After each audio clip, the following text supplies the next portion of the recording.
Welcome to our 5 on 5. We're pleased to be joined by Medford Police Lieutenant Kevin Walruff. He's the commander of Medford Area Drug and Gang Enforcement. Lieutenant, thanks for being here. Appreciate it. Thank you. All right, so we've had 3 recent shootings in the last month that we do believe are gang related. That is correct. Okay, so is Medford's gang problem worse than it was a couple years ago, 5 years ago, going back? I would say it's worse in the sense of their violence. They've gone from fistfights to rock throwing to stabbings to now they're actually shooting at each other, which cause a great concern for the public safety issue of our neighborhoods. Mm-hmm. And certainly we saw a bullet in this most recent shooting, I believe, a little over a week ago, go through an innocent bystander's home, and they have young children in that home. That's obviously a huge concern to everybody, but of course it is for your department. Absolutely, absolutely. Mm-hmm. And so when we're talking about the gang problem here, what kind of organization is there to these gangs? I wouldn't necessarily say it's like what you see in a bigger city where they have a turf war type area. Some of these members will jump from gang to gang because of family members or friends or a girlfriend.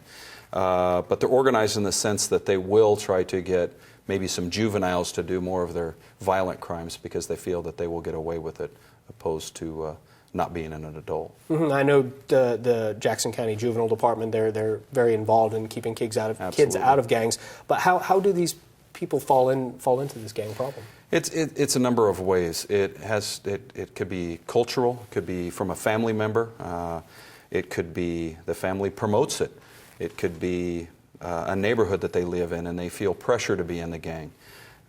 In some of these cases they've come up here from maybe California or other areas of the country and they've had a gang influence from where they're at there. Mm-hmm. And you referenced how they're now getting guns. Where do they get guns? Are they bringing them in from outside the area, or is there an illegal arms trade going on here? I mean, certainly it's everywhere, but is that happening in Southern Oregon and Medford? Well, we do know that some people have brought them in from out of the area, but we've had a lot of theft from vehicles where guns are taken out of vehicles, guns are taken from homes.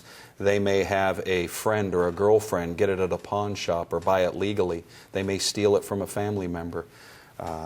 But we do believe that some of these car clouts, they're getting them out of the cars. And then selling them, certainly some quick cash. What about the type of guns? Are these mostly handguns we're seeing, or are we seeing higher calibers or even rifles, assault rifle type stuff? It's varied, and it's varied what they can get their hands on. Oh, interesting. Okay, very good. We're going to take a quick break.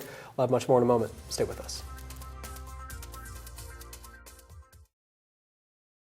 Welcome back to our 5 on 5. Again, we're here with Medford Police Lieutenant Kevin Walruff. He's the commander of Medford Area Drug and Gang Enforcement. So, Lieutenant, we're looking right now for several shooters. We've just had 3 shootings in the last month. What are you guys doing to catch those shooters? Of course, I know you can only say so much. We're currently looking for 3 individuals, Gino King, Tyler Sandoval, and Santiago Loveland, for their involvement in some of these shootings.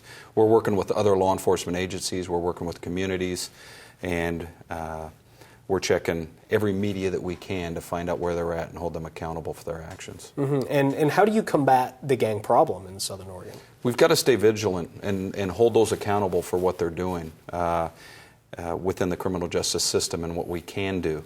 But we're also trying to educate the public as well as those family members to the dangers of not only the gang situation with their families, but what happens with the public. And so you recommend people I know if people see anything suspicious, we've heard often from police, just call. Is that something we should do in regards to gangs as well? Absolutely. If you're starting to see something that appears that it's going to turn into a fight or turn into violence, this is what we do. We want you to call. It doesn't matter what area of the county.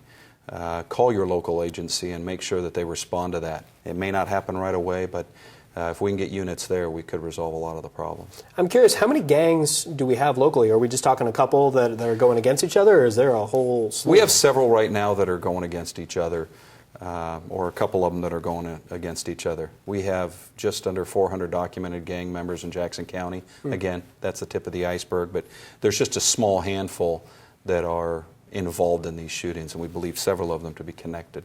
Okay, and obviously we want to keep kids out of these gangs. Does M.A.D.G.E doing anything to help keep kids out before they get pulled in, if you will? We have 4 community or school resource officers that are assigned to 549C right now that are all instructors of the GREAT program, the Gang Resistance Education and Training. And we're getting that into elementary schools as well as middle schools. And it's not just gangs, it's about peer pressure and making the right decisions. Oh, very good. Well, I know how busy you are. Thanks for being here. Appreciate it. Thank you. All right. Stay with us. We'll be right back.